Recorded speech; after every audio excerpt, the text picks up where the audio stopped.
बिस्मिल्लाहिर्रहमानिर्रहीम। अस्सलाम वालेकुम। बेटा हमारा आज का टॉपिक है electrolysis of concentrated aqueous solution of sodium chloride NaCl। लेकिन बेटा टॉपिक पढ़ने से पहले मैं आप लोगों से बात करना चाहता हूं, बहुत सारे बच्चों को वीडियोस में AI वॉइस का सामना करना पड़ रहा है। बेटा इसके लिए आप लोगों ने करना यह है कि वीडियो को चला देना है, वीडियो को रन करना है और फिर वीडियो के ऊपर क्लिक करना है। बेटा वहां पर आपको इस तरीके से एक बटन नजर आएगा, इसे कहते हैं सेटिंग का बटन। मोबाइल स्क्रीन पर ये अक्सर टॉप राइट कॉर्नर पर होता है यहां पर, लेकिन लैपटॉप में ये यहां पर मौजूद होता है। जब आप इस पर क्लिक करेंगे तो वहां पर आपको ऑप्शन नजर आएगा ऑडियो ट्रैक का। उस पर जब क्लिक करेंगे तो आपके पास दो ऑप्शन नजर आएंगे, एक इंग्लिश यूनाइटेड स्टेट और दूसरा ओरिजिनल, आगे हिंदी या उर्दू लिखा हुआ होगा। तो आप लोगों ने ओरिजिनल वाले पर क्लिक कर देना है, तो ये प्रॉब्लम आपका सोल्व हो जाएगा। बेटा NaCl का एक नाम आप लोगों ने याद रखना है, वो इसका नाम है हैलाइट। हैलाइट NaCl यानी सोडियम क्लोराइड, खाने वाला जो नमक है, इसके और भी नाम है। इसे common salt, rock salt, table salt भी कहते हैं, लेकिन इसके खास नाम है हैलाइट और अक्सर हैलाइट का फार्मूला पूछा जाता है। बाकी नाम भी आपने इसके याद रखने हैं। अच्छा बच्चों, एक्वस सॉल्यूशन का क्या मतलब होता है? अगर आप किसी चीज को भी, जैसे यहां पर साल्ट है, नमक है, इसको आप लोग अगर पानी में डाल देंगे ना, तो पानी के अंदर जो सॉल्यूशन बनाया जाता है उसे कहते हैं aqueous solution. Aqua mean water. अब कंसंट्रेटेड एक्वस सॉल्यूशन क्या मतलब है? पानी के अंदर आप लोगों ने बहुत ज्यादा मिकदार में NaCl डाल दिया है, बहुत ज्यादा मिकदार में। समझ लें कि जितना डिसोल्व हो सकता था उतना आपने इसके अंदर NaCl डाल दिया है। इस तरह का सॉल्यूशन कहलाता है कंसंट्रेटेड सॉल्यूशन। और बेटा ये जो concentrated aqueous solution of NaCl होता है ना, ये वाली जो चीज होती है, इस सारी चीज का एक नाम है, इसे कहते हैं ब्राइन। तो ये नाम लाजमी याद रख लेना है, ये आपकी बुक में गिवन है और इसके बारे में शॉर्ट क्वेश्चन आता है, व्हाट इज द ब्राइन। तो आप लोगों का आंसर क्या होना चाहिए? कंसंट्रेटेड, या कंसंट्रेटेड की जगह आप लोग सैचुरेटेड भी लिख सकते हैं। Saturated aqueous solution of NaCl is called brine. अब बच्चों मुझे बताएं, ब्राइन के अंदर कौन कौन से आयन होंगे? पहले तो ये देख रहे हैं कि ब्राइन के अंदर चीजें कौन कौन सी हैं। भाई पानी के अंदर नमक डाला, ब्राइन बन गया, तो इसका मतलब ब्राइन के अंदर दो चीजें हो गई, एक तो नमक साल्ट NaCl और दूसरा वाटर H2O। तो बेटा ब्राइन के अंदर साल्ट के भी आयन होंगे, यानी NaCl के भी आयन होंगे और वाटर के भी आयन होंगे। बेटा NaCl वैसे तो सॉलिड फॉर्म में होता है, लेकिन जब आप इसे पानी में डालेंगे ना, तो ये अपने आयन में टूट जाएगा। कौन से आयन बनेंगे? Na+ और Cl नेगेटिव आयन।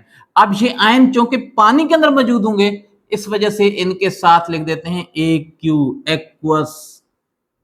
बेटा जब आप लोगों ने नमक को पिघलाया था ना, मेल्ट किया था, तो वहां पर भी नमक अपने आयन में टूट गया था, लेकिन वहां पर ये जो आयन बने थे ना, वो पानी के अंदर नहीं थे, पिघली हुई हालत में थे, मोल्टन फॉर्म में थे। वहां पर हम लोगों ने Aq नहीं लिखा था, वहां पर हम लोगों ने L यानी लिक्विड लिखा था। अब बेटा पानी के आयन कौन कौन से होंगे? पानी वैसे तो लिक्विड फॉर्म में होता है, लेकिन जब पानी के अंदर आप कोई इलेक्ट्रोलाइट यानी साल्ट या एसिड या बेस डाल देते हैं, तो पानी भी अपने आयन में टूट जाता है। सारे का सारा पानी अपने आयन में नहीं टूटता, लेकिन अच्छी खासी मिकदार में पानी अपनी आयन में टूट जाता है। तो पानी के अंदर कौन कौन से आयन होते हैं? दो आयन होते हैं, एक तो H+ आयन जिसे प्रोटॉन भी कहते हैं, और दूसरा OH नेगेटिव आयन जिसे हाइड्रोक्सिल आयन, हाइड्रोक्सी आयन, लेकिन कॉमनली हाइड्रो ऑक्साइड आयन कहते हैं। अब बेटा ये आयन भी पानी के अंदर होंगे, तो इस वजह से अब इन्हें लिक्विड नहीं Aq एक्वस कहेंगे। आयन के साथ या तो आप लिक्विड L लिखेंगे या फिर क्या लिखेंगे? Aq। अगर किसी चीज को पिघलाकर उसके आयन को अलग अलग किया जाता है तो वो लिक्विड L, और अगर किसी चीज को पानी में डिसोल्व करके उसके आयन को अलग अलग किया जाता है तो Aq। तो बच्चों जरा देखें यहां पर एनायन कौन से और कैटायन कौन से हैं। ये जनाब बन गए हैं, बताएं ये कौन से आयन हैं? पॉजिटिव आयन है ना, तो इन्हें क्या कहेंगे? कैटायंस। अब दो कैटायंस बन गए, और एनायन भी देख लें तो दो एनायंस हैं ब्राइन के अंदर। एनाइंस। अब आपको पता है जब इलेक्ट्रोलाइसिस करवाते हैं इलेक्ट्रोलाइटिक सेल में करवाते हैं। यहां पर ये मैं इलेक्ट्रोलाइटिक सेल बना देता हूं। इलेक्ट्रोलाइटिक सेल के 3 पार्ट होते हैं, एक तो हो गई ये वेसल। अब वेसल के अंदर ये हो गया जनाब ब्राइन। क्या मतलब है? ब्राइन के अंदर आयंस होंगे। कौन कौन से? Na+ आयन होगा और कौन सा आयन होगा? H+ आयन होगा। नेगेटिव आयन कौन से होंगे बेटा? Cl नेगेटिव आयन और OH नेगेटिव आयन। ये तो हो गई वेसल कंटेनिंग इलेक्ट्रोलाइट। अब इसका जो सेकंड पार्ट होता है इलेक्ट्रोलाइटिक सेल का, दूसरा पार्ट, वो होता है इलेक्ट्रोड्स। तो बेटा इसमें 2 इलेक्ट्रोड्स होंगे। एक ये वाला इलेक्ट्रोड, हर इलेक्ट्रोलाइटिक सेल में 2 इलेक्ट्रोड होते हैं। तो जनाब ये वाले हो गए 2 इलेक्ट्रोड। और इलेक्ट्रोड को पता है ना किस चीज के साथ जोड़ देते हैं? बैटरी के साथ। The source of power, the source of electrical energy. ये बैटरी की साइन है, एक बड़ी लाइन एक छोटी लाइन। बड़ी लाइन पॉजिटिव टर्मिनल को और छोटी लाइन बैटरी के नेगेटिव टर्मिनल को शो करती है। अब बच्चों जिस इलेक्ट्रोड को बैटरी के पॉजिटिव टर्मिनल के साथ जोड़ देंगे उसके ऊपर चार्ज भी पॉजिटिव आ जाएगा, और जिस इलेक्ट्रोड को बैटरी के नेगेटिव टर्मिनल के साथ जोड़ देंगे उसके ऊपर चार्ज भी नेगेटिव आ जाएगा। बेटा देखे ना, अगर ये पूरे का पूरा बोर्ड सपोज करें लोहे की शीट का बना होता और मैं यहां पर सुराख करे के इधर तार लगा देता, तार जोड़ देता, बिजली वाली तार, और बेटा तार को, बोर्ड है ना वहां पर बोर्ड लगा हुआ आपको नजर नहीं आ रहा, उसके भी 2 टर्मिनल हैं, एक पॉजिटिव और एक नेगेटिव। मैं अगर पॉजिटिव वाले में लगा दूंगा तो इस पूरे के ऊपर कौन सा चार्ज आएगा? वही पॉजिटिव चार्ज इस पूरे के ऊपर फैल जाएगा। तो अगर किसी चीज को बैटरी के पॉजिटिव टर्मिनल के साथ जोड़ेंगे तो उसके ऊपर पॉजिटिव चार्ज, किसी चीज को बैटरी के नेगेटिव टर्मिनल के साथ जोड़ेंगे तो उसके ऊपर नेगेटिव चार्ज आ जाएगा। अब ये दोनों इलेक्ट्रोड बन गए हैं। मैं अभी इनको एनोड और कैथोड का नाम नहीं दे रहा, मुझे पता है आप लोगों को भी पता होगा कि एनोड कौन सा है कैथोड कौन सा है, लेकिन बहुत सारे बच्चे बार बार भूल जाते हैं। तो यहां पर मैं आप लोगों को इनका नाम याद रखने का एक तरीका बताऊंगा, इसलिए मैं अभी यहां पर इनका नाम नहीं लिख रहा। इसको मैं सिर्फ क्या लिख रहा हूं? इलेक्ट्रोड। और इसको भी मैं क्या लिख रहा हूं? इलेक्ट्रोड। सही है जी। अब मुझे बताएं कि ये जो पॉजिटिव इलेक्ट्रोड है ये कौन से आयन को अट्रैक्ट करेगा? शाबाश, जल्दी बताएं। पॉजिटिव किसको अट्रैक्ट करता है? नेगेटिव को। अपोजिट चार्ज एक दूसरे को अट्रैक्ट करते हैं। तो बेटा ये वाला नेगेटिव आयन है, ये वाला भी नेगेटिव आयन है, तो इन दोनों को ये वाला आयन अट्रैक्ट करेगा। दोनों ion, both the ion will move towards the one electrode. अच्छा आप जरा देखें, एक बात जो यहां पर हम लोगों ने बतानी है, ये दोनों इलेक्ट्रोड या तो ग्रेफाइट के होंगे या फिर किस चीज के होंगे? प्लेटिनम के होंगे। तो इलेक्ट्रोड मैं यहां पर लिख रहा हूं, इलेक्ट्रोड्स किस चीज के होंगे? या तो ग्रेफाइट, ग्रेफाइट का क्या मतलब होता है? कार्बन। या फिर किस चीज के होंगे? प्लेटिनम के होंगे। अब मुझे बताएं कि ये इलेक्ट्रोड जिन आयन को अपनी तरफ अट्रैक्ट कर रहा है इन्हें एनायन कहेंगे या कैटायन कहेंगे? इतना तो पता है ना, इतना तो याद है ना, नेगेटिव आयन को एनायन कहते हैं। तो अब इस इलेक्ट्रोड पर एनायन जा रहे हैं, एनायन। तो जनाब एनायन और इलेक्ट्रोड, एन और ओड, क्या बन गया है? एनोड। तो इसका मतलब ये हुआ कि ये वाला जो इलेक्ट्रोड है ना ये है एनोड। तो अब समझ में आ गया एनोड कौन सा इलेक्ट्रोड होता है? जिस पर एनायन जाते हैं, जो एनायन को अपनी तरफ अट्रैक्ट करता है। अब मुझे बताएं ये वाला जो इलेक्ट्रोड है, ये वाला इलेक्ट्रोड जिस पर नेगेटिव चार्ज है, ये कौन से आयन को अट्रैक्ट करेगा? ये जनाब इन पॉजिटिव आयन को अपनी तरफ अट्रैक्ट करेगा, पॉजिटिव आयन को अपनी तरफ अट्रैक्ट करेगा। पॉजिटिव आयन क्या कहलाते हैं? कैटायन। कैटायन को अट्रैक्ट कर रहा है। अब इसका नाम क्या बनेगा? कैट और ओड। क्या बन जाएगा?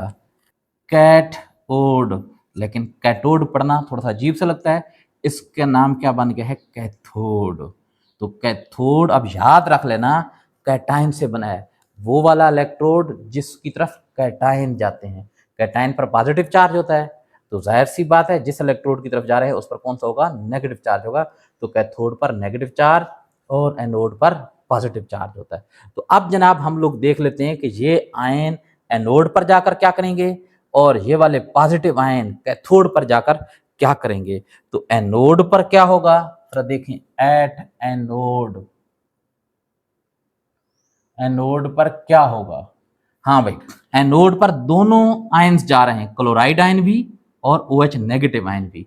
बेटा क्लोराइड आयन साल्ट का यानी इलेक्ट्रोलाइट का आयन है, OH नेगेटिव आयन यानी हाइड्रोक्साइड आयन वाटर का आयन है। अब बताएं कौन सा आयन यहां पर रिएक्ट करेगा एनोड पर। शाबाश, मैंने जब इलेक्ट्रोलाइसिस का टॉपिक पढ़ाया था ना, तो आखिर में मैंने यहां पर समरी लिखी थी, वहां पर मैंने लिखा था जब कंसंट्रेटेड एक्वा सॉल्यूशन होता है ना, कंसंट्रेटेड एक्वा सॉल्यूशन, तो एनोड पर साल्ट का नेगेटिव आयन, वहां पर हम लोगों ने लिखा था X नेगेटिव, आज X नेगेटिव की जगह क्या लिखा हुआ है, Cl नेगेटिव।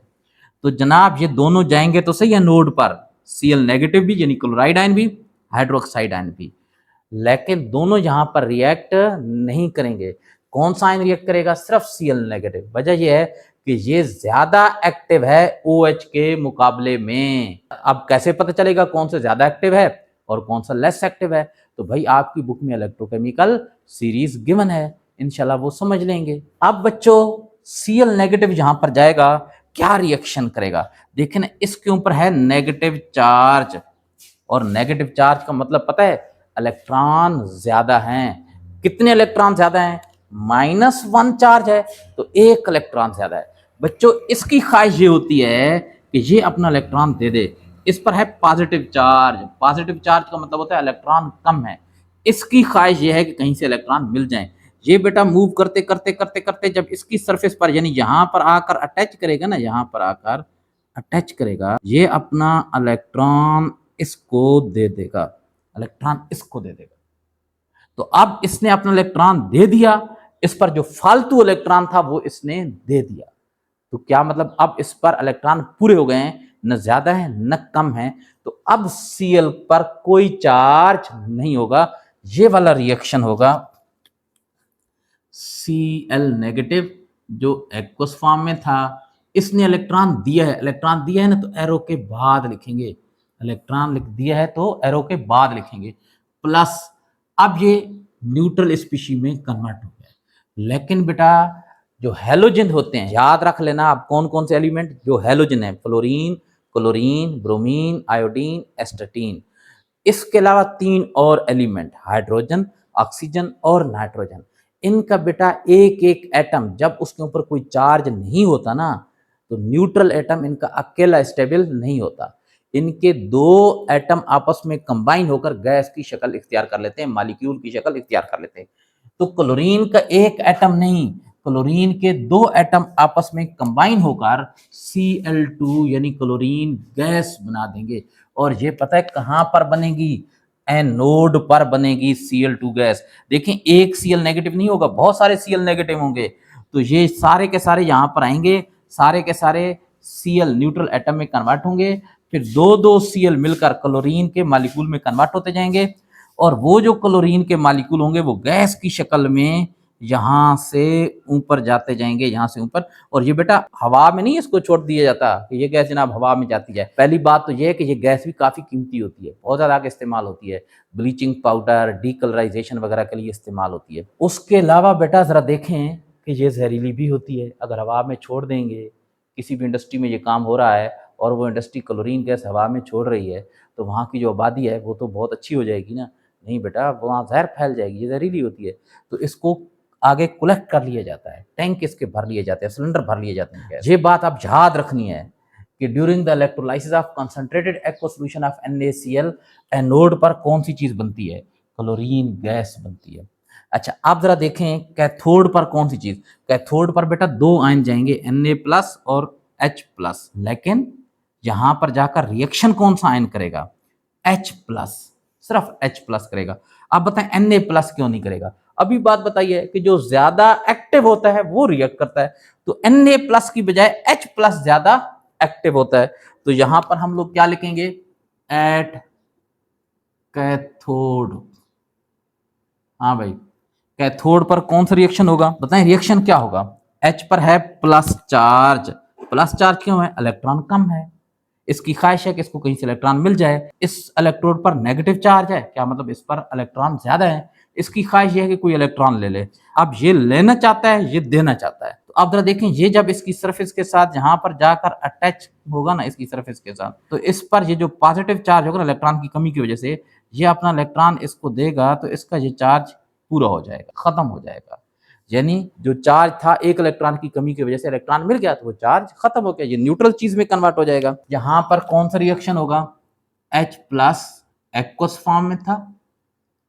अब इसने इलेक्ट्रॉन लिया है, इलेक्ट्रॉन लिया है तो बेटा क्या चीज बन जाएगी, आप जरा देखें, हाइड्रोजन न्यूट्रल एटम बन जाएगा। लेकिन अभी मैंने बताया हाइड्रोजन का एक एटम स्टेबल नहीं होता, तो फिर क्या करेगा, यहाँ पर दो हाइड्रोजन के एटम मिलकर हाइड्रोजन गैस बना देंगे। तो कैथोड पर क्या होगा, कैथोड पर बेटा हाइड्रोजन गैस बनेगी और ये हाइड्रोजन गैस बाहर चली जाएगी। लेकिन ये गैस भी बड़ी कीमती गैस होती है, इसको भी असाधारण तौर पर हवा में नहीं छोड़ा जाता, इसको भी फिर कलेक्ट कर लिया जाता है, इसके भी सिलेंडर फिल कर लिए जाते हैं। अच्छा, अब बच्चों इक्वेशन को बैलेंस करना है, यहाँ पर हाइड्रोजन दो है, यहाँ एक है तो दो लगा देंगे। एक H प्लस एक इलेक्ट्रॉन दे रहा था, दो H प्लस दो इलेक्ट्रॉन देंगे। इस इक्वेशन को भी हमने बैलेंस नहीं किया था, इसको भी कर लेते हैं। यहाँ पर Cl2 है, दो Cl है, यहाँ पर एक है तो शुरू में दो लगा देंगे। नीचे वाला नंबर यहाँ पर चेंज नहीं करना। एक क्लोराइड एक इलेक्ट्रॉन दे रहा था तो अब बताएं दो क्लोराइड दो इलेक्ट्रॉन देंगे, तो ये इक्वेशन हो गई है बैलेंस। अब जरा बताएं यहाँ पर एक और चीज, क्लोराइड ने इलेक्ट्रॉन दिया, इसने इलेक्ट्रॉन ले लिया, ये इलेक्ट्रॉन अब पता है क्या करेगा, ये इलेक्ट्रॉन अब यहाँ से इस तरफ को मूव करेगा, यानी यहाँ पर ये इलेक्ट्रॉन मूव करेंगे, बैटरी के अंदर जाएंगे। अब बेटा ये इलेक्ट्रॉन लगातार देता जा रहा होगा ना, सिर्फ एक H प्लस तो नहीं, बहुत सारे H प्लस आते जाएंगे, ये उनको इलेक्ट्रॉन देता जाएगा, इस पर इलेक्ट्रॉन की कमी होती जाएगी। जब इलेक्ट्रॉन की कमी होती जाएगी, उस कमी को पूरा करने के लिए ये वाला इलेक्ट्रॉन बैटरी से होता हुआ यहाँ इस तरफ को पहुंच जाएगा। तो ये एक्सटर्नल सर्किट में इलेक्ट्रॉन की मूवमेंट होती है, किस तरफ से, फ्रॉम एनोड, एनोड से किस तरफ को जा रहा है, टुवर्ड कैथोड। तो ये लाजमी डायरेक्शन शो करनी है। बच्चों अब मुझे बताएं कि यहाँ पर ये हम लोगों ने पानी डाला था, पानी के अंदर साल्ट डाला था, साल्ट भी अपने आयन में टूट गया था Na प्लस और Cl नेगेटिव में, और पानी भी अपने आयन में टूटा था H प्लस और OH नेगेटिव में। सारा पानी नहीं, बहुत सारा पानी वैसे भी रह गया था, लेकिन अच्छा खासा पानी अपने आयन में टूट गया था। तो अब यहाँ पर एक तो वो पानी रह गया है जो टूटा नहीं है। अब बताएं पानी के अंदर कौन कौन से आयन रह गए हैं, Cl नेगेटिव आयन तो क्लोरीन गैस बनकर चले गए, H प्लस भी हाइड्रोजन गैस बनकर चले गए। अब पीछे कौन से आयन रह गए, Na plus OH negative ion, ये दोनों पानी में होंगे। जरा देखें Na प्लस ये भी पानी में था, एक्वस, और कौन सी चीज OH नेगेटिव ये भी एक्वस। आप जनाब जब इस पानी को इवेपोरेट करवाएंगे ना, तो ये दोनों आयन पीछे रह जाएंगे और ये दोनों आपस में कंबाइन हो जाएंगे, क्या बना देंगे, NaOH, और ये बेस है सॉलिड फॉर्म में होता है। तो जरा देखें यहाँ पर इस इंडस्ट्री में जो काम हो रहा है ना, वो असल में कौन सी चीज बन रही है, NaOH, सोडियम हाइड्रोक्साइड, या इसे कास्टिक सोडा भी कहते हैं। ये नाम भी आपने इसका याद रख लेना है, इसको क्या कहते हैं, कास्टिक सोडा। बहुत सारी चीजें बनाने में इस्तेमाल होता है, क्लीनिंग एजेंट वगैरह, साबुन वगैरह, ये चीजें बनाने में, सर्फ वगैरह बनाने में इस्तेमाल होता है। तो जनाब आगे हम लोग यहाँ पर हेडिंग डाल देंगे, प्रिपरेशन ऑफ NaOH।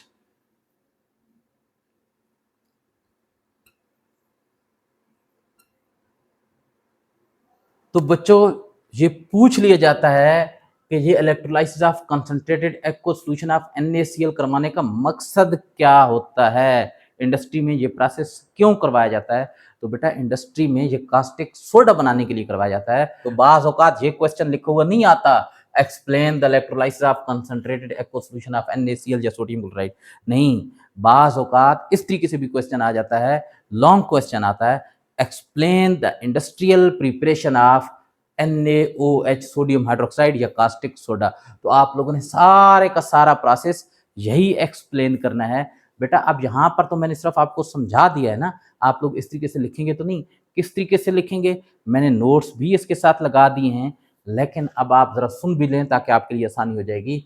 आप लोग यहाँ पर क्या लिखेंगे, concentrated aqueous solution of NaCl is called brine, ठीक है जी। फिर नीचे लिखेंगे brine contains Na plus ion and Cl negative ion from salt NaCl and H plus and OH negative ion from water। फिर आगे क्या लिखेंगे, electrodes are made up of graphite और प्लेटिनम।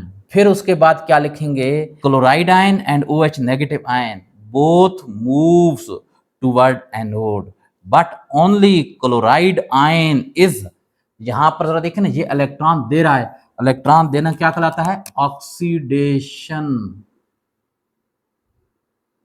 और ये इलेक्ट्रॉन H प्लस इलेक्ट्रॉन ले रहा है तो ये क्या कहलाएगा, रिडक्शन। ये वाला प्रोसेस रिडक्शन, ये रिएक्शन रिडक्शन कहलाएगा। तो आप लोगों ने क्या लिखना है, but only chloride ions are oxidised into chlorine gas at anode. और बेटा फिर आगे कैथोड के साथ क्या लिख देना है, both the cation Na plus and H plus move toward cathode but only H plus ion are reduced into hydrogen gas at cathode. फिर क्या लिखेंगे, remaining solution contains Na plus and OH negative ion, on evaporation NaOH is prepared, is produced।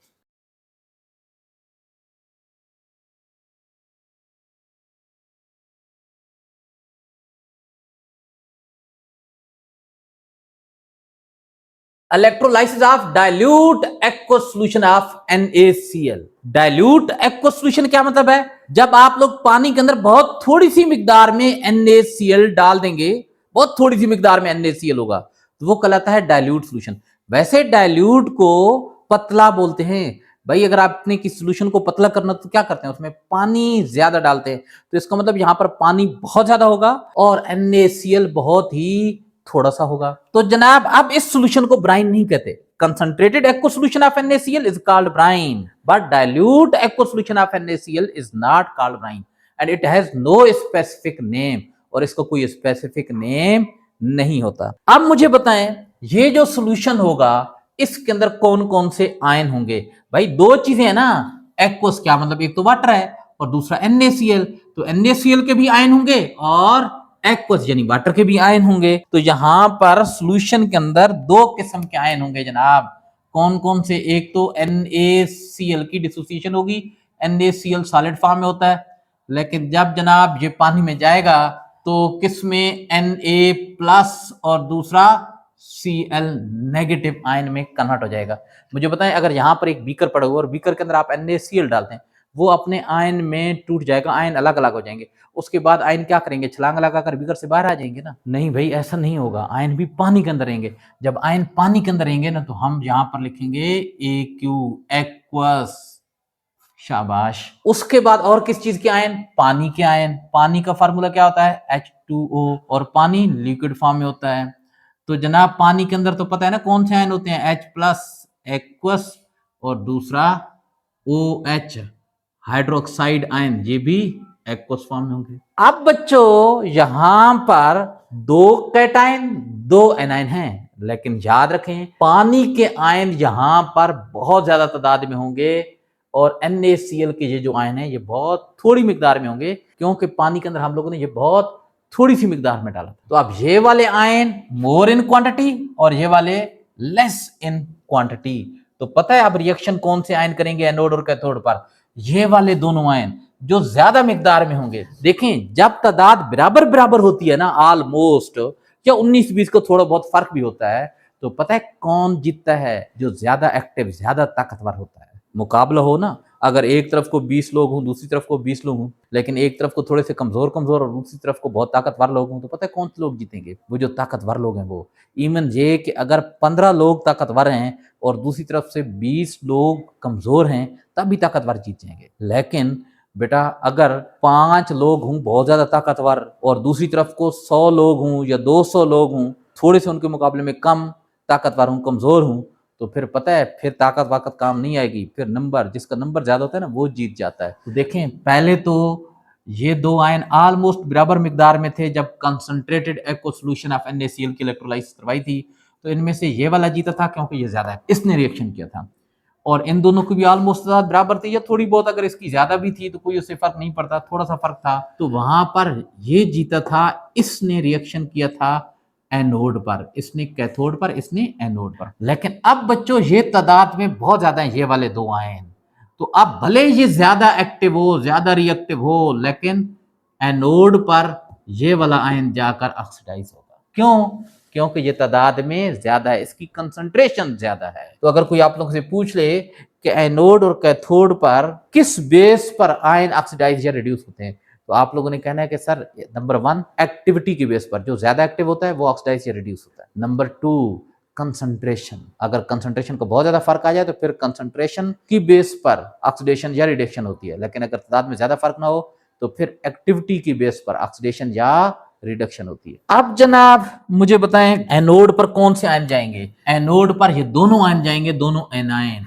Cathode पर ये दोनों ion जाएंगे, लेकिन cathode पर ये रिड्यूस होगा, एनोड पर ये रिड्यूस होगा। जरा देखें यहां पर डायग्राम बना लेते हैं, और एक बात का ख्याल रखना है कि यहां पर जो इलेक्ट्रोड होगा ना वो सिर्फ और सिर्फ प्लेटिनम का इस्तेमाल होगा, ग्रेफाइट का इस्तेमाल नहीं करना, और इसकी वजह भी आखिर में आपको खुद ब खुद पता चल जाएगी। जरा देखें इलेक्ट्रोड,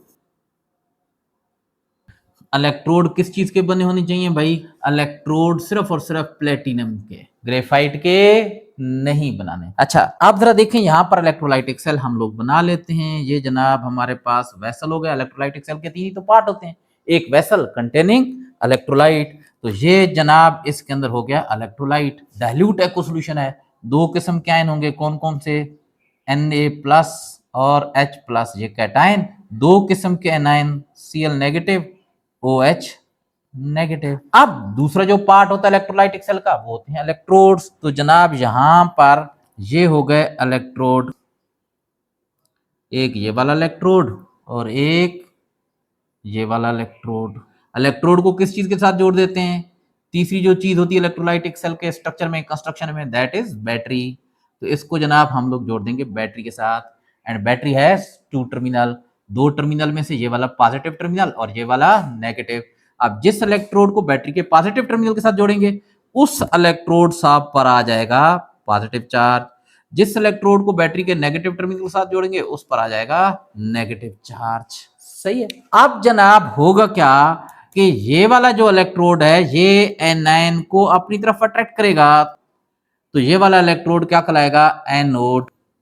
ये वाला इलेक्ट्रोड कैटायन को अपनी तरफ अट्रैक्ट करेगा, ये वाला इलेक्ट्रोड कैटायन की वजह से क्या कहलाएगा? कैथोड।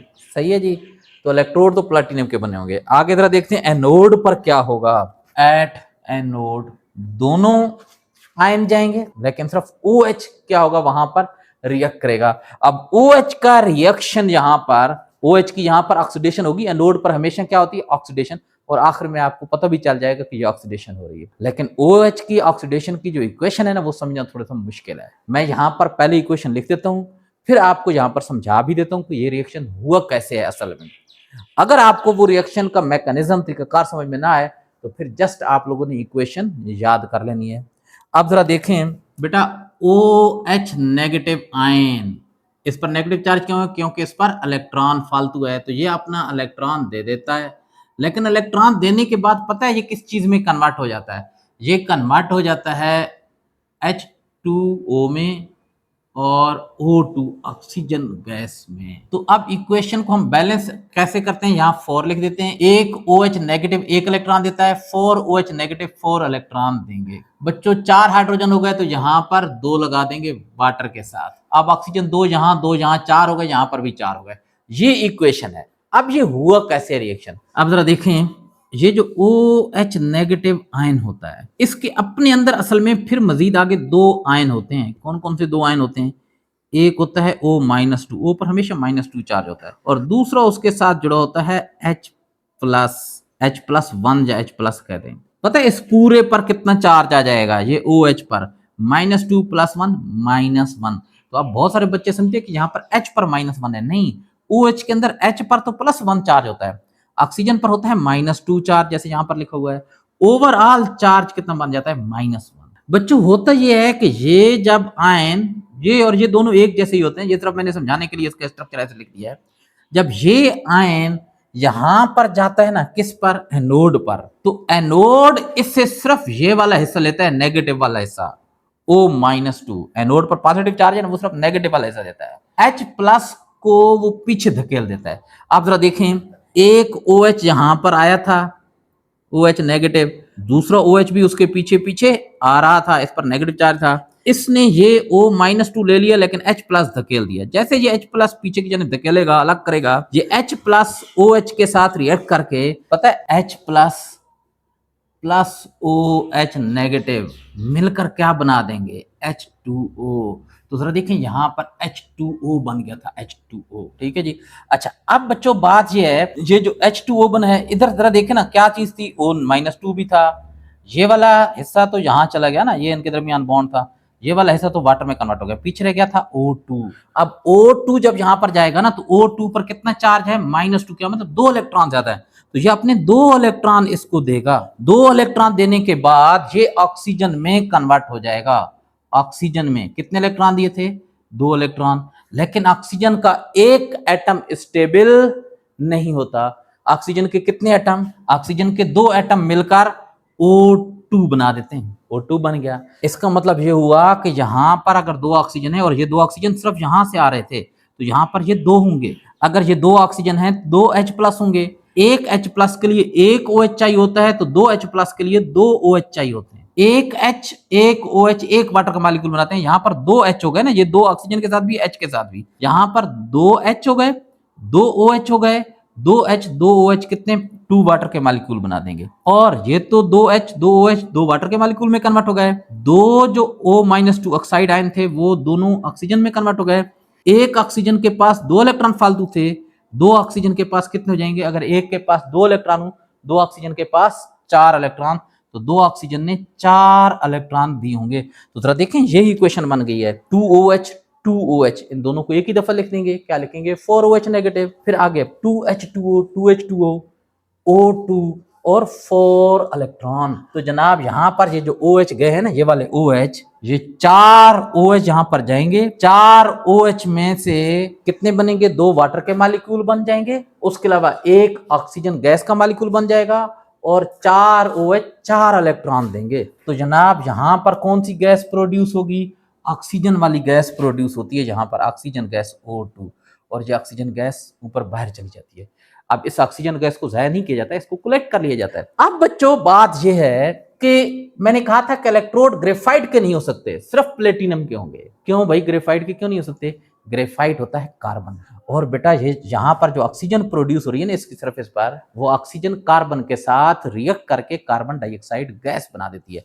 बेटा अगर ये कार्बन का यानी ग्रेफाइट होता, यहाँ से OH आते, ऑक्सीजन में कन्वर्ट होते, वो ऑक्सीजन कार्बन के साथ रिएक्ट करके कार्बन डाइऑक्साइड गैस बना रही होती, तो आहिस्ता आहिस्ता इसके कार्बन के एटम तो कार्बन डाइऑक्साइड की शक्ल में बाहर जा रहे होते हैं, ये आहिस्ता आहिस्ता क्या हो जाता है, खत्म। शर्त क्या होती है कि electrode should be inert, electrode को इनर्ट होना चाहिए, प्रोडक्ट या रिएक्टेंट के साथ रिएक्ट नहीं करना चाहिए। तो अगर यहाँ पर ग्रेफाइट होगा तो वो ये जो प्रोडक्ट बन रहा है ना ऑक्सीजन, उसके साथ रिएक्ट कर जाएगा। ये रीजन आपको पता होना चाहिए कि जब dilute aqua solution of NaCl के इलेक्ट्रोलाइसिस करवाते हैं तो वहां पर इलेक्ट्रोड ग्रेफाइट का क्यों नहीं यूज कर सकते, सिर्फ प्लेटिनम का क्यों यूज करते। अच्छा अब बच्चों यहां पर जो रिएक्शन होगा वो कौन सा होगा, यहां पर जाएगा H प्लस आयन। प्लस का क्या मतलब है, इस पर एक इलेक्ट्रॉन कम है, इस पर नेगेटिव चार्ज है, क्या मतलब इलेक्ट्रॉन ज्यादा है, इस पर काफी सारे ज्यादा हैं। तो ये जैसे इसके ऊपर जाकर अटैच होगा ना, इसके साथ जहां पर इसके सिर्फ साथ लगेगा, तो ये अपना इलेक्ट्रॉन इसको दे देगा। अब इसके पास इलेक्ट्रॉन की कमी पूरी हो गई है, तो अब ये किस में कन्वर्ट हो जाएगा, यहां पर लिखेंगे एट कैथोड। तो कैथोड पर कौन सा रिएक्शन होगा, H प्लस जो कि एक्वस फॉर्म में था, ये भी एक्वस फॉर्म में था, एक्वस फॉर्म में। अब ये पानी जो है वो लिक्विड शक्ल में होता है, पानी के साथ हमेशा लिक्विड लिखेंगे, और ऑक्सीजन किस शक्ल में होगी, गैस की शक्ल में होगी। बेटा इसने इलेक्ट्रॉन लिया तो रिएक्टेंट वाली साइड पर लिखेंगे, और जनाब किस में कन्वर्ट हो जाएगा, हाइड्रोजन में। अब ये न्यूट्रल हो गया, इस पर कोई चार्ज नहीं रहा, और आपको पता है हाइड्रोजन का न्यूट्रल एटम अकेले नहीं रह सकता। कितने हाइड्रोजन के एटम, 2 हाइड्रोजन के एटम मिलकर हाइड्रोजन गैस बना देंगे। बच्चों अब मसला क्या है, वैसे इक्वेशन बैलेंस करने के लिए तो यहां पर 2 हाइड्रोजन है, तो यहां पर हम लोग 2 लगा देते 2H प्लस, और बच्चों यहां पर भी 2 लगा देते, इक्वेशन बैलेंस हो जाती। लेकिन एक ही प्रोसेस में बेटा जब यहां पर ये क्या हो रही है, एनोड पर क्या हो रही है, ये इलेक्ट्रॉन दे रहा है, तो क्या कहलाएगी, ऑक्सीडेशन। और ये क्या कहलाएगा, ये इलेक्ट्रॉन ले रहा है, क्या कहलाएगा, रिडक्शन। ठीक है जी। बेटा अगर एक ही प्रोसेस में जब ऑक्सीडेशन और रिडक्शन होते हैं ना, तो उनके लिए एक ही शर्त है कि दोनों में इलेक्ट्रॉन्स की तादाद बराबर होनी चाहिए। तो इसमें कितने इलेक्ट्रॉन हैं? 4, इसमें 1 है, तो इसमें भी 4 इलेक्ट्रॉन करने हैं। तो 1 को 4 में कैसे कन्वर्ट करेंगे? 4 से इसको मल्टीप्लाई कर देंगे। तो जरा देखें, यहां पर भी 4 लिखेंगे, फिर यहां पर भी 4 लिखेंगे। अब यहां पर 4 हाइड्रोजन है, यहां पर 2 हैं, तो यहां पर क्या कर देंगे? 2, ताकि बराबर हो जाए। तो ये हमारे पास इक्वेशंस क्या हो गई हैं? बैलेंस हो गई हैं। तो यहां पर जरा देखिए ना, कौन सी गैस बनेगी? Hydrogen gas. हाइड्रोजन गैस बनेगी कैथोड पर, और ये यहां से बाहर चली जाएगी। लेकिन हाइड्रोजन गैस को भी ज़ाया नहीं किया जाता, इसको भी कलेक्ट कर लिया जाता है सिलेंडर में। जैसे आपको यहाँ पर नजर आ रहा है ना, यूं ऊपर से खुला है, ऐसे ऊपर किससे खुला नहीं होता। यहाँ पर ऊपर से बंद होता है, इसके अंदर से एक छोटा सुराख होता है, नोजल सी होती है, उसके ऊपर पाइप लगा होता है, और वो पाइप मुड़कर एक सिलेंडर में आ रहा होता है। इधर से भी ऐसा ही होता है। तो जनाब, ये हो गई इलेक्ट्रोलाइसिस किस चीज की? Dilute aqueous solution of NaCl की। बेटा, यहाँ पर कौन कौन से प्रोडक्ट बन रहे हैं? एनोड पर ऑक्सीजन गैस, कैथोड पर हाइड्रोजन गैस। जब यहाँ पर concentrated aqueous solution of NaCl था, एनोड पर क्लोरीन गैस और कैथोड पर हाइड्रोजन गैस बन रही थी। अब आप इसको लिखेंगे किस तरीके से? आप लिखेंगे solution contain Na plus ion and Cl negative ion from NaCl and H plus ion and OH negative ion from water. Both the electrodes are made up of platinum. उसके बाद पॉइंट क्या लिखेंगे? Cl negative ion and OH negative ion both moves toward anode, but only OH negative ion is oxidized into oxygen gas. ये जरा देखें, oxygen gas, because it is more in concentration. फिर उसके बाद यहां पर क्या लिखेंगे? Na plus and H plus both move towards the cathode, but only H plus is reduced into hydrogen gas because it is more in concentration. आप ये भी लिख सकते हैं because it is more active, लेकिन यहाँ पर concentration का फर्क बहुत ज्यादा है, तो आप concentration लिख दें। अच्छा, अब बच्चों, बहुत सारे बच्चे पूछते हैं कि सर ये Na plus और Cl नेगेटिव कहाँ गए? भाई, ये बहुत थोड़ी सी मिकदार में होते हैं। यहाँ पर मकसद इनकी इलेक्ट्रोलाइसिस करवाना नहीं था, यहाँ पर मकसद वाटर की इलेक्ट्रोलाइसिस करवाना था, लेकिन वाटर अपने आयन में टूटता नहीं है, इस वजह से थोड़ी सी मिकदार में क्या डाल दिया था? NaCl। तो ये वैसे का वैसा पानी के अंदर थोड़ी सी मिकदार में होगा, रह जाएगा।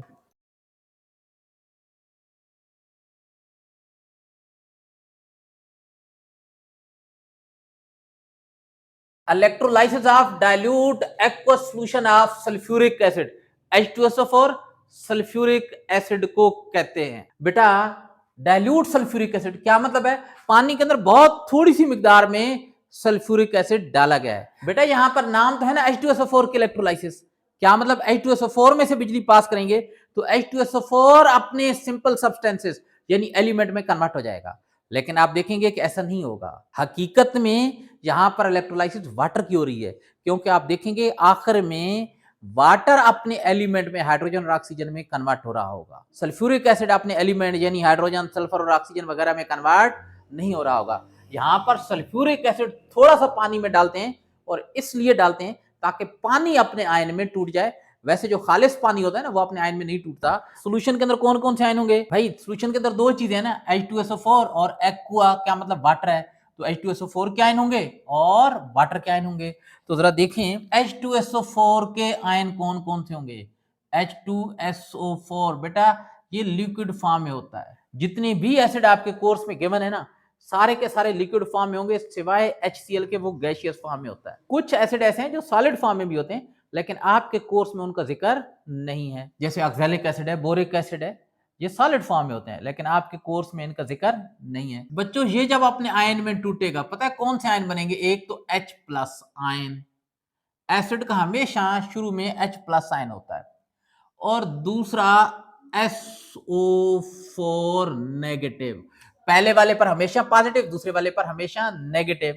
बेटा, H पर तो कंफर्म है +1 होता है, लेकिन ये जो नेगेटिव है, इस पर कितना चार्ज होता है? 9th में कई दफा हमने पढ़ा है कि जितनी हाइड्रोजन की तादाद होती है ना, उतना इस दूसरे वाले पर नेगेटिव चार्ज होता है। तो क्या मतलब? SO4 पर -2 चार्ज होगा। अब हाइड्रोजन के एटम यहाँ पर 2 हैं, यहाँ 1 है, तो शुरू में 2 लगा देंगे, बाकी SO4 पूरे का पूरा यहाँ पर लिख दिया। तो ये 2 आयन बन गए, ये हाइड्रोजन आयन कहलाता है, और इसे बेटा प्रोटॉन भी कहते हैं। ये सल्फेट आयन कहलाता है, इसका नाम याद रख लेना, SO4-2 सल्फेट आयन कहलाता है। उसके बाद जनाब वाटर है, H2O, पानी भी लिक्विड फॉर्म में होता है।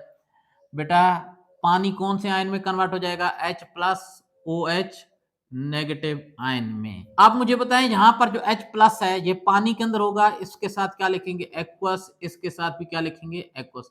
मैंने क्या कहा आयन के साथ या तो आप सिर्फ एक्वस लिख सकते हैं या फिर आप लोग लिक्विड एल लिख सकते हैं, लेकिन लिक्विड उस वक्त लिखेंगे जब आप किसी चीज को पानी में डिसोल्व करके डिसोसिएट नहीं करते बल्कि मेल्ट करवाकर पिघलाकर अपने आयन में डिसोसिएट करते हैं। अब बच्चों ये वाले आयन भी क्या कहलाएंगे एक्वस, पानी के अंदर मौजूद होंगे।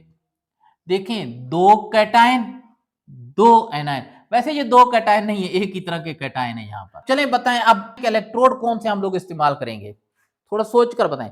क्या ग्रेफाइट के इलेक्ट्रोड इस्तेमाल कर सकते हैं या नहीं? दूसरा प्लेटिनम का तो हाजिर है, लेकिन क्या ग्रेफाइट का कर सकते हैं या नहीं? बेटा जब भी OH negative ion hydroxide negative ion anode पर जाएगा तो आपको पता है ये वाटर और ऑक्सीजन में ऑक्सीडाइज होगा, ऑक्सीजन गैस बनेगी, और अगर ऑक्सीजन गैस बन रही हो तो वो ग्रेफाइट के साथ रिएक्ट कर जाती है। यानी ग्रेफाइट क्या मतलब कार्बन, कार्बन के साथ रिएक्ट करके कार्बन डाइऑक्साइड गैस बना देती है। लिहाजा हम लोग यहाँ पर ग्रेफाइट का इलेक्ट्रोड इस्तेमाल नहीं करेंगे। इलेक्ट्रोड किस चीज के हम लोग इस्तेमाल करेंगे बेटा? प्लेटिनम के। बाज औकात आगे लिखा होता है platinum electrode, electrolysed of dilute aqueous solution of H2SO4 using platinum electrode. अब बच्चों हम लोग बनाते हैं इलेक्ट्रोलाइटिक सेल जिसके अंदर इलेक्ट्रोलाइसिस होगी, और इलेक्ट्रोलाइटिक सेल के तीन पार्ट होते हैं, तीन कंपोनेंट होते हैं। एक वेसल जिसके अंदर इलेक्ट्रोलाइट होता है, vessel containing electrolyte. Number two electrode, electrode की शर्त क्या है? They should be made up of inert material. और तीसरी चीज बैटरी। तो जनाब ये हो गया वेसल, और वेसल के अंदर ये हो गए कौन सी चीज? इलेक्ट्रोलाइट का डाइल्यूट सॉल्यूशन। अब आयन कौन से हो गए? H प्लस आयन, वाटर के भी और इसके भी एक ही दफा लिख देंगे। और कौन से आयन होंगे? SO4 minus 2 ion. और कौन सी चीज होंगे? OH negative ion. H plus ion भले आप और दफा बना दें, कोई फर्क नहीं पड़ता। अब बच्चों इलेक्ट्रोड होंगे प्लेटिनम के, तो यहां पर जनाब हम लोग प्लेटिनम का यह एक इलेक्ट्रोड लगा दिया, दूसरा ये वाला इलेक्ट्रोड प्लेटिनम का लगा दिया। इनको हम लोगों ने बैटरी के साथ, बैटरी के ये दो terminal, negative terminal positive terminal. अब इस इलेक्ट्रोड पर आ जाएगा पॉजिटिव चार्ज, क्यों? क्योंकि इसको बैटरी के पॉजिटिव टर्मिनल के साथ जोड़ दिया है। इस इलेक्ट्रोड पर आ जाएगा नेगेटिव चार्ज, क्यों? क्योंकि इसको बैटरी के नेगेटिव टर्मिनल के साथ जोड़ दिया है। बेटा अब ये वाला जो इलेक्ट्रोड है ना, ये एनायन को अपनी तरफ अट्रैक्ट करेगा, एनायन को अट्रैक्ट कर रहा है, एनायन की इस पर ऑक्सीडेशन होगी, इस वजह से ये क्या कहलाएगा? एनोड। एनोड की अगर कोई आप लोगों से डिफिनीशन पूछ लेना तो आप लोगों ने कहना है the electrode at which anions are oxidised. पूरी definition, electrode at which anions are oxidised are called anode. अब कैथोड की डिफिनीशन आप लोग खुद बना सकते हैं, the electrode at which cations are reduced. तो ये कैटायन को अट्रैक्ट करेगा, कैटायन को अट्रैक्ट करेगा, तो जनाब ये बन जाएगा कैथोड। अब बच्चों यहां पर रिएक्शन क्या होंगे? एनोड पर दोनों आयंस जाएंगे, लेकिन रिएक्शन सिर्फ OH नेगेटिव आयन करेगा, SO4 माइनस 2 आयन एनोड पर रिएक्ट नहीं करेगा। वजह क्या है? इसकी तादाद ज्यादा है, डाइल्यूट सॉल्यूशन है, डाइल्यूट सॉल्यूशन में ये वाले कम और ये वाले ज्यादा होंगे। तो यहां पर हम लोग लिखेंगे एट एनोड, एनोड पर कौन सा रिएक्शन होगा? OH नेगेटिव आयन जो पानी में था एक्वस, ये अपना इलेक्ट्रॉन देगा, वाटर में कन्वर्ट होगा, और ऑक्सीजन गैस O2 गैस में कन्वर्ट होगा। इक्वेशन बैलेंस करने के लिए यहाँ पर 4 लगा देंगे, यहाँ पर भी 4 लगा देंगे, यहाँ 2 लगा देंगे, इक्वेशन बैलेंस हो जाएगी। अब बेटा ये मैं यहाँ पर आपको समझा नहीं रहा क्योंकि ये समझाना मुश्किल हो जाता है, अभी थोड़ी देर पहले मैं आपको समझा चुका हूँ जब हम लोगों ने पढ़ा था electrolyse of dilute aqueous solution of NaCl, वहां पर ये इक्वेशन, और ये आगे 2 दफा कॉपर सल्फेट का पढ़ेंगे ना तो वहां पर भी ये 1 दफा इस्तेमाल होगी इक्वेशन। तो इस इक्वेशन को अब आपने याद रख लेना है। अच्छा अब बच्चों यहां पर OH ऑक्सीजन में कन्वर्ट हो गया और बाकी पानी में, पानी तो इधर ही रह जाएगा, ऑक्सीजन गैस O2 गैस यहां से बाहर चली जाएगी। क्या इसको बाहर ओपन एयर में जाने देंगे? अब ये जहरीली नहीं होती लेकिन कीमती है भाई, और इंडस्ट्री में ये काम हो रहा होता है। ये काम करवाया इसलिए जा रहा है कि पानी को स्प्लिट कर सकें हाइड्रोजन और ऑक्सीजन। तो क्यों करवा रहे थे इंडस्ट्री में काम? कि चीजों को फालतू हवा में बेच देंगे? नहीं भाई, इंडस्ट्री में तो कोशिश होती है कि हर चीज को आगे सेल किया जाए, बेचा जाए, इस्तेमाल किया जाए। अब बच्चों यहाँ पर H प्लस जाएगा, चाहे वो सल्फ्यूरिक एसिड को हो चाहे वाटर को, दोनों सेम है H प्लस। तो एनोड पर तो ये रिएक्शन हो गया। अब एट कैथोड, कैथोड पर कौन सा रिएक्शन होगा? कैथोड पर H प्लस जाएगा। ये यहाँ पर ना गया था ना, इसके पास नेगेटिव चार्ज था, इसने अपना इलेक्ट्रॉन इसको दिया था। अब ये जब H प्लस जाएगा ना, तो ये वाली चीज अपना इलेक्ट्रॉन H प्लस को देगी, ये वाली चीज अपना इलेक्ट्रॉन H प्लस को देगी। तो H plus aqueous positive charge है, इलेक्ट्रॉन कम है, ये इलेक्ट्रोड से यानी कैथोड से इलेक्ट्रॉन लेगा। अब इसका चार्ज खत्म हो जाएगा। लेकिन हमें पता है हाइड्रोजन का एक एटम स्टेबल नहीं होता जब इस पर चार्ज नहीं होता, उस वक्त हाइड्रोजन का एक एटम स्टेबल नहीं होता, हाइड्रोजन के दो एटम मिलकर हाइड्रोजन गैस बना देते हैं। अच्छा, गैस के लिए ना बाज़ औक़ात तो हम लोग यहाँ पर स्मॉल जी लिख देते हैं ब्रैकेट के अंदर, बाज़ जगहों पर आप लोग इस तरह ऊपर की जानिब एरो भी बना हुआ देखेंगे, तो इसका मतलब भी गैस ही होता है। अच्छा, अब बैलेंस करना, दोनों प्रोसेस एक साथ हो रहे हैं ना, तो दोनों में इलेक्ट्रॉन की तादाद बराबर होनी चाहिए। यहाँ पर एक है, यहाँ चार, तो यहाँ चार कर देंगे। अब एक हाइड्रोजन तो एक इलेक्ट्रॉन देता है, चार इलेक्ट्रॉन कितने हाइड्रोजन आयन से आएंगे? 4। अब बच्चों यहाँ 4H है, यहाँ 2 हैं, तो शुरू में 2 लगा देंगे, 2 2 4, तो यहाँ पर भी 4 हो जाएंगे। इक्वेशन क्या हो गई है? बैलेंस हो गई है। मुझे बताएं कि इसने इलेक्ट्रॉन दिया है तो क्या कहलाएगा? ऑक्सीडेशन। और इसने इलेक्ट्रॉन लिया है, क्या कहलाएगा? रिडक्शन। कैथोड पर हमेशा रिडक्शन, एनोड पर हमेशा ऑक्सीडेशन।